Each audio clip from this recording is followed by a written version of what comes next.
up here, yeah.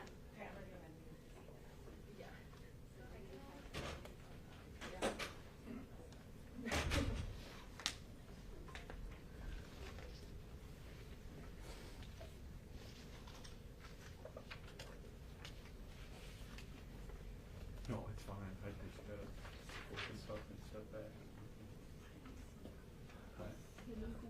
Yeah, it can be. There are moments.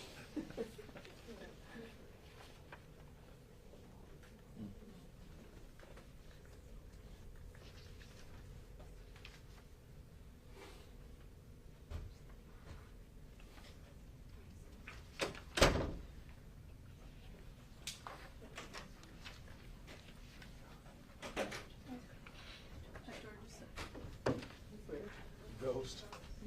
The break room.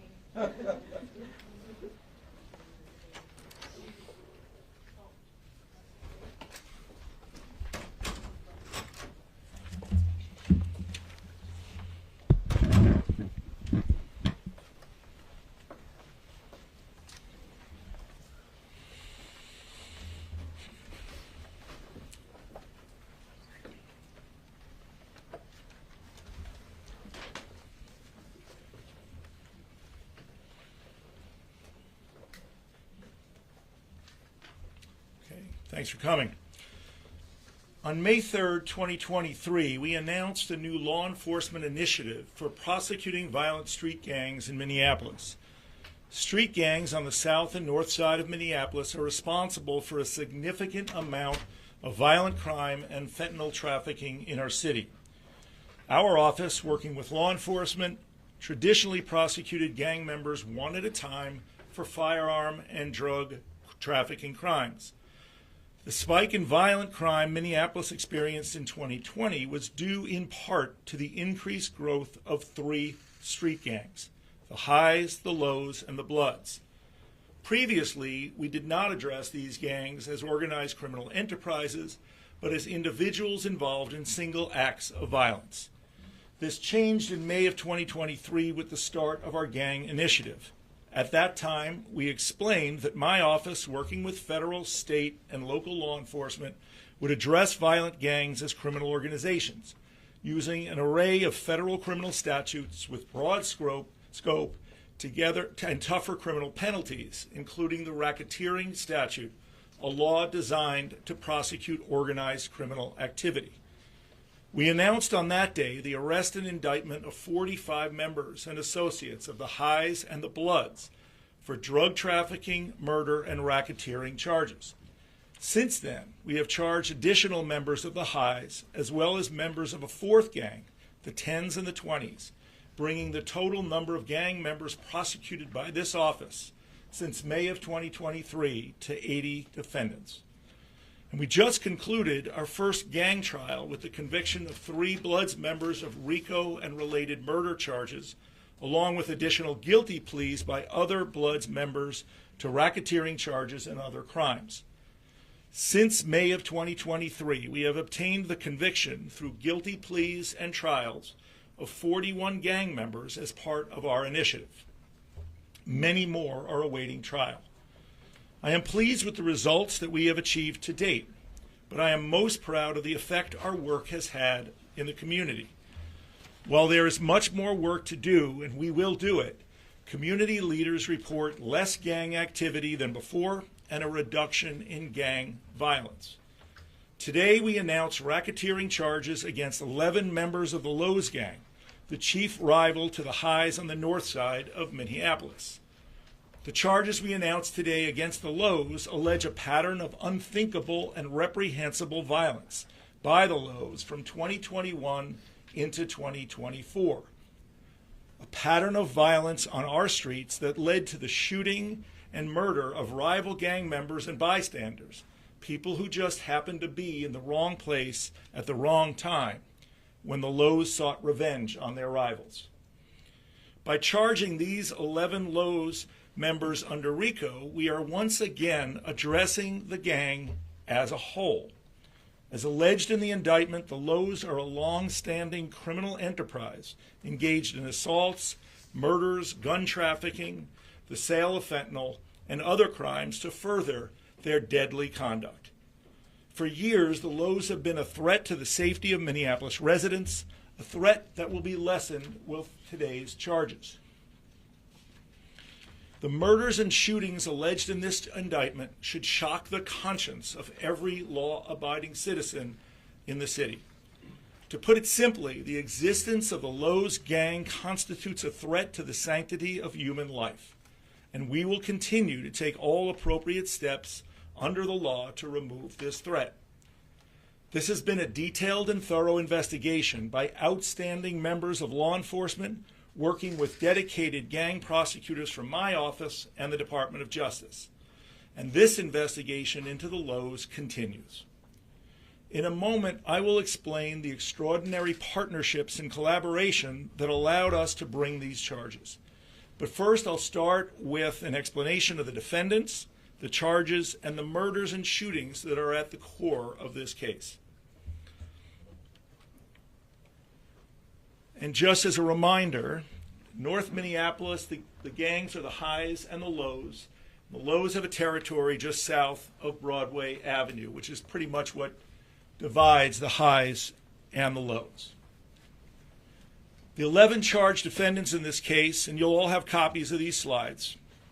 Take pictures, but you all have copies, are Ashimiyu Owanle, Timothy Callender, Glenn Carter, Victor Collins, Damari Douglas, Deontay Jackson, Shannon Jackson, Robert Knights Jr., Albert Lucas, Caprice Richards, and Cartrell Smith. Listed here are the murders and shootings that this really is at the core of this case. 7 shootings, 10 victims, 5 murders. First, on May 6, 2021, the indictment alleges that defendant Lucas shot and killed a rival gang member, victim 1, identified in the indictment, at a gas station. Second, on May 14, 2022, defendant Carter is alleged to have shot and killed a rival gang member, victim 2, and a bystander, someone who just happened to be there, near a food truck around Broadway and Bryant Avenue. And to be clear, all of these murders and shootings were done to further the gang, to further the enterprise, the Lowe's. Third, on May 29, 2022, the indictment alleges that defendant Richards shot at a rival gang member, but instead hit and injured another bystander, victim 4, at a gas station on Broadway Avenue. Fourth shooting, on April 27, 2023, defendants Jackson and Richards are alleged to have shot at a group of rival members, killing victim 5 on Broadway Avenue. Fifth, in April or May of 2023, defendant Lucas is alleged to have shot at rival gang members in the area of 34th, 35th Street, and Morgan Avenue. Sixth, on December 3, 2023, defendant Douglas was alleged to have shot at a vehicle in the area of Lake Street and Grand Avenue, killing victim 6. Finally, the 7th alleged shooting in this indictment. On February 27, 2024, this year, defendants Lucas and Collins are alleged to have shot at a group of rival gang members, killing victim 10, injuring victims 7, 8, and 9 in the area of the Minneapolis market. As I said, these shootings and murders on the streets of Minneapolis make up the core of these racketeering charges against the Lowe's, but there's more. 18 counts in all in this indictment. Count 1 is a RICO conspiracy involving all 11 defendants who are alleged to have participated in the activities of the Lowe's in order to further the criminal activity of the Lowe's. Count 2 is what we call firearm murder. Actually, the statute is using, carrying, or possessing a firearm in furtherance of a crime of violence resulting in death. In the short form here, it's called firearm murder. Defendant Lucas is charged with that in count 2. Count 3 is firearm murder charging defendant Carter. Count 4 is firearm murder against defendants Jackson and Richards. Count 5 is firearm murder against Collins and Lucas. Count 6 is a drug conspiracy against 9 of the defendants. You'll see their names listed in the indictment. Count 7 is drug possession with intent to distribute by defendant S. Jackson. Count 8 is possession of a firearm and furtherance of drug trafficking against defendant S. Jackson. Count 9 is felon in possession of a firearm, also by defendant S. Jackson. Counts 10, 11, and 12 are against defendant Smith, drug possession, possession of a firearm, furtherance of drug trafficking, and felon in possession. Count 13 and 14 are against defendant Knights for drug possession and possessing a firearm to further drug trafficking. Count 15 and 16 against defendant Collins, drug possession and possessing a firearm to further drug trafficking. Count 17 and 18 against defendant Douglas, felon in possession and possession of a machine gun, which is a federal crime. As you can tell, it's a wide array of crimes of violence and drug trafficking against these 11 defendants, all of whom are alleged to be members of the Lowe's.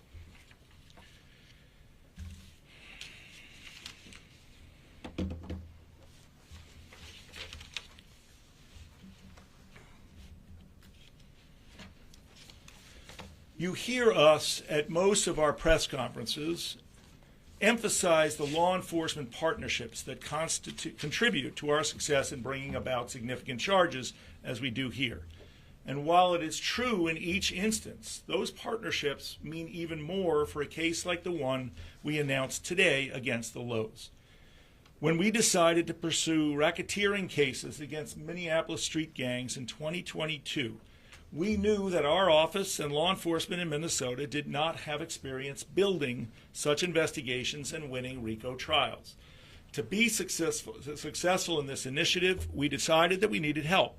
And so I reached out to expert gang prosecutors at the Department of Justice from the Violent Crime and Racketeering section, specifically Chief Dave Jaffe and Principal Deputy Chief Kim Dammers. They brought training and expertise to our office in 2022, and at my request assigned RICO prosecutors from D.C.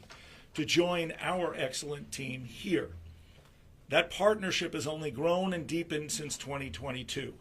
Jaffe and Dammers oversee RICO prosecutions and gang prosecutions around the country, but they have specifically dedicated their time and the time of their teams to our work. And we would not be standing here today prosecuting the Lowe's without them as our partners.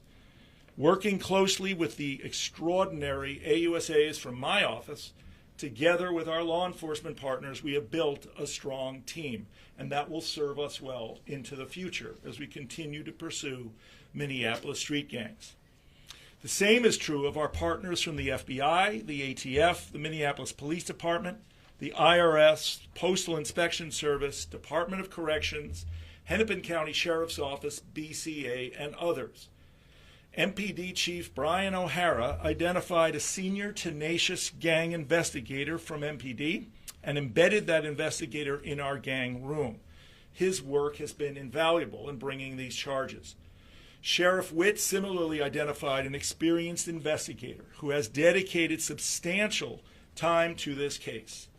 And the same is true of the FBI and the ATF, who focused the work of federal agents on bringing these charges against the Lowe's. I am extremely grateful for this extraordinary collaboration and partnership. And I also want to thank our colleagues at the Hennepin County Attorney's Office for their assistance. We hear not only from the community, but also from defendants and from those who are considering whether to join a gang, that our work is making a difference. But we have much more to do.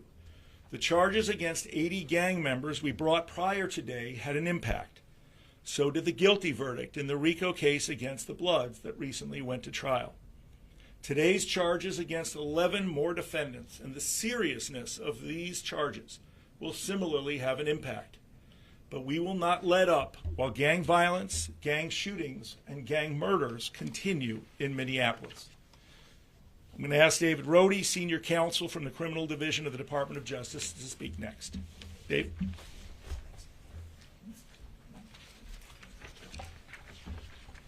Thank you, U.S. Attorney Lugar, and good afternoon, everyone. I am very happy to be here on behalf of the Department of Justice to see the great work that the U.S. Attorney's Office, along with all their law enforcement partners you see here, are doing once again here in Minneapolis. As U.S. Attorney Lugar said, I'm Dave Rohde. I'm from the front office of the Criminal Division of the Department of Justice back in Washington, D.C. And among my responsibilities in D.C., I have the great privilege of working with and overseeing the violent crime and racketeering section, which the U.S. Attorney mentioned, and which we call VCRS. And the truth is, I'm actually an old gang prosecutor myself. So for all those reasons, I'm particularly happy to be here today to talk about the role that VCRS has in partnering with the U.S. Attorney's Office here to address violent crime and the gangs that have been the drivers of violent crime in this city.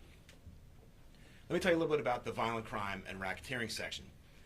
VCRS has existed for decades under various names, whether it was the organized crime and racketeering section back in my day or VCRS today. The section has long been recognized as our country's foremost experts on the types of federal statutes that prosecutors use to charge organized crime groups like violent gangs you've heard about today. Think about the RICO statutes that the U.S. Attorney mentioned. VCRS also has a long tradition of partnering with U.S. Attorney's offices all around the country to combat violent crime in their local jurisdictions. Now, one of the ways that VCRS does this, and in fact the way that we're doing it here at the invitation of U.S. Attorney Lugar, is by deploying criminal division trial attorneys to work with the federal prosecutors and law enforcement in the district. And that's exactly what we've done here. At the U.S. Attorney's invitation, as he said, VCRS assigned 2 and sometimes more criminal division trial attorneys to work here in Minneapolis with the assistant U.S. attorneys from the U.S. Attorney's Office here. These VCRS litigators are experts in building cases to dismantle violent gangs and other criminal groups like the Lowe's, that third of the key and significant gangs that U.S. Attorney mentioned. And the VCRS trial attorneys here in Minneapolis have been working shoulder to shoulder with their colleagues from the U.S. Attorney's Office right here to prosecute members of gangs like the Lowe's, who we believe are the drivers of violent crime in this city. We know that most violent crime is committed by a relatively small number of individuals, and often the people who are the drivers of violent crime in a particular location belong to organized groups or violent gangs. And so it only makes sense to leverage VCRS's expertise and experience in the racketeering laws and other federal statutes to prosecute violent group and violent gang members like those charged today who are members of the Lowe's. But we also know that fighting violent crime is not a one-size-fits-all proposition. What works somewhere else may not work here. So VCRS attorneys work closely with their local counterparts, the AUSAs from the U.S. Attorney's Office here and local law enforcement, to develop solutions to the unique problems and circumstances in a particular location or city. In short, dedicating resources from VCRS and the Criminal Division of the Department of Justice amplifies the very fine work that the AUSAs and the U.S. Attorney's Office here and their law enforcement partners were already doing to fight violent crime in Minnesota. This model, this collaboration between the Criminal Division at Maine Justice and a U.S. Attorney's Office is tried and true. It has worked for decades across the country and produced meaningful results in states and cities throughout the U.S. And it continues to do so today, including here in Minneapolis. Already, this partnership between VCRS and the U.S. Attorney's Office in Minneapolis has resulted in a safer city and a safer Minnesota. And given the great result that the U.S. Attorney is announcing here today, we are very confident that it will continue to do so in the future. Thank you very much. Next, we'll hear from Minneapolis Police Chief Brian OHara. Brian's partnership from the day he got here over a year ago to support our gang initiative based on his experience in New Jersey has been nothing less than invaluable. Brian.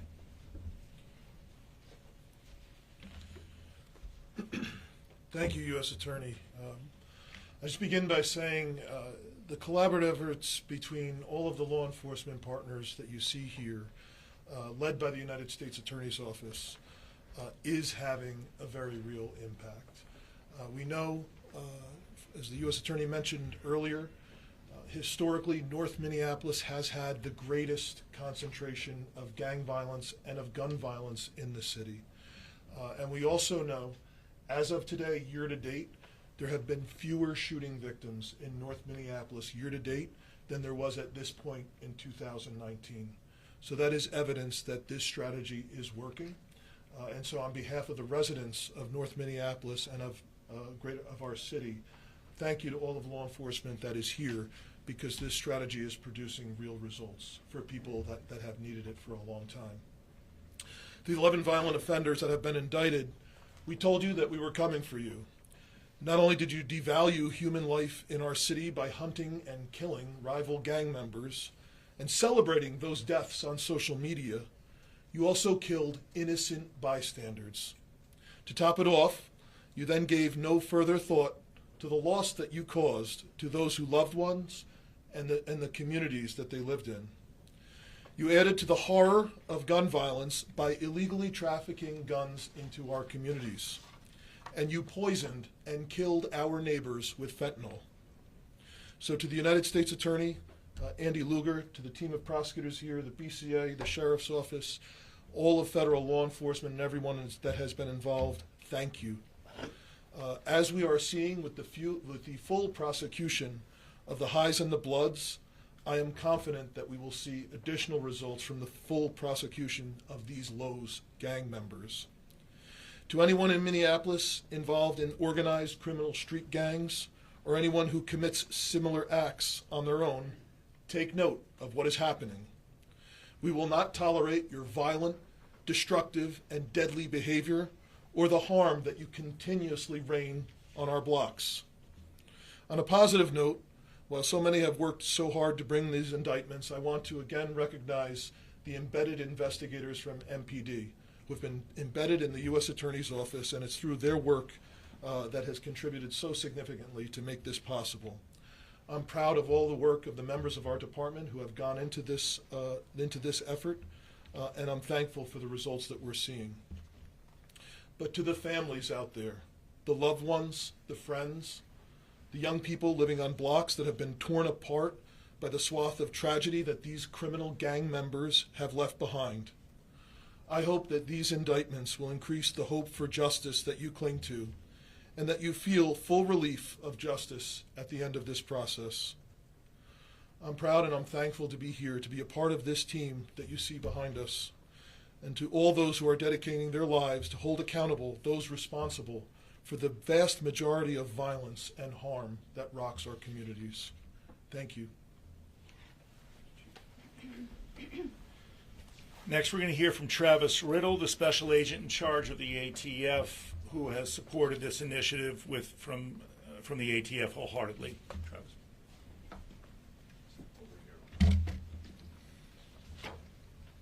Good afternoon.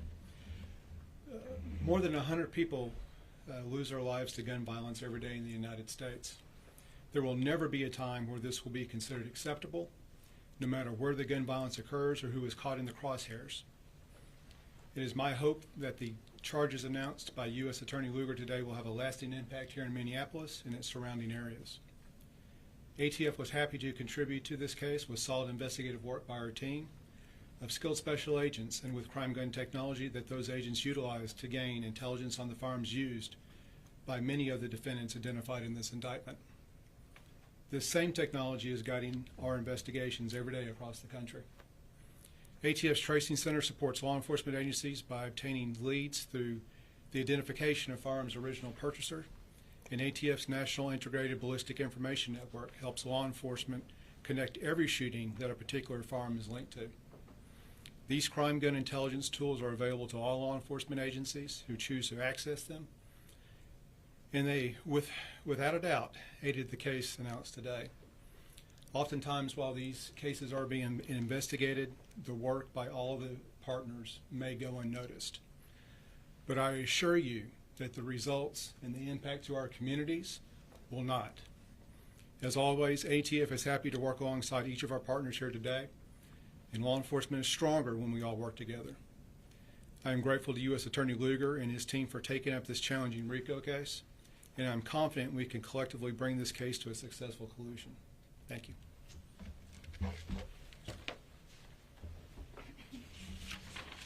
Next, we're going to hear from Leah Reeves, the Assistant Special Agent in charge of the FBI.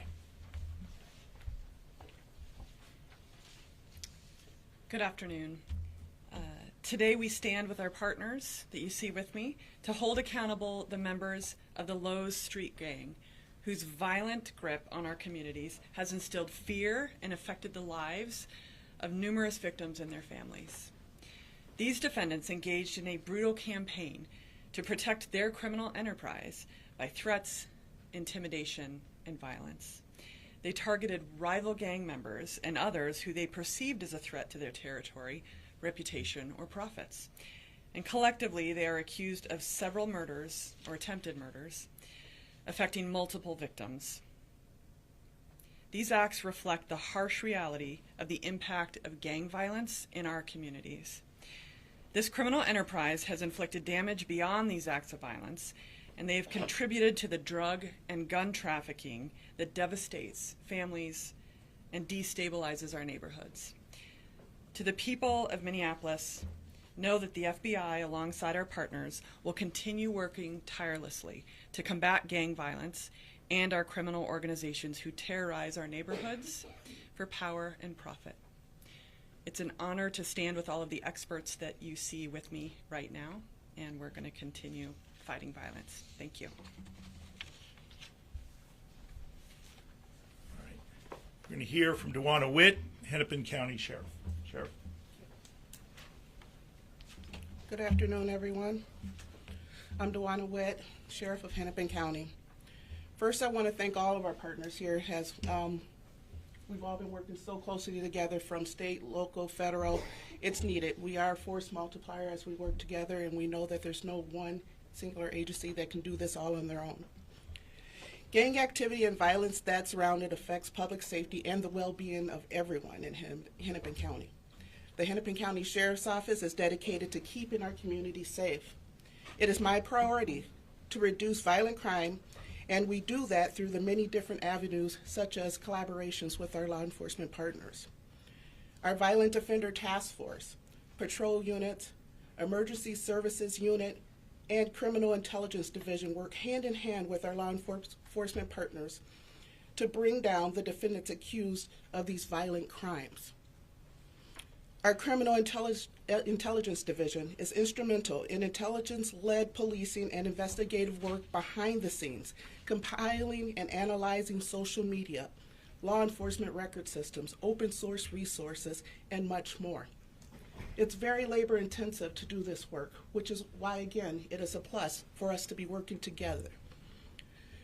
Our analysts are part of OHara, High Intensity Drug Trafficking Area, which is a network of agencies who collaborate to help law enforcement take down the most prolific offenders. And VOTIF strategically builds cases based on data that they've gathered. Our Enforcement Services Division patrols our streets, and our Emergency Service Unit executes these high-risk search warrants. Combined, the efforts of all these divisions are crucial to the indictments we are hearing about today.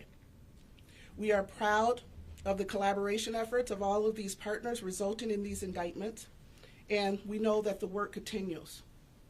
As we talk about the impact this has, which it has a real impact, but make no mistake to the Minneapolis residents and other residents in Hennepin County, we hear you when we say you feel a different way. Just know that we together are actively working every day hard to make sure that your communities are safe all the time. We are committed to doing everything in our power to continue to put public safety first by taking down gang members involved in violent crimes, narcotics dealing, and overall terrorizing our communities. We will do this within our agency and through our federal, state, and local partnerships. These offenders use fear to control the communities. They want you to stay silent. Well, we're here to tell you that we're here to work with you. And in order for us to do this work, we need the community to stay involved, stay vigilant, and look out for your neighbors. Thank you all for being here today. Sure. And then finally, before we take some questions, our partner from the BCA, Superintendent Drew Evans. Good afternoon. My name is Drew Evans. I'm the superintendent of the Minnesota Bureau of Criminal Apprehension. At this point in the news conference, you've heard the speakers talk about the value of partnerships in these cases, and that could not be more true than what you're hearing today. Gun violence and gang activity in our community deserves all hands on deck, all of us collectively working together. BCA agents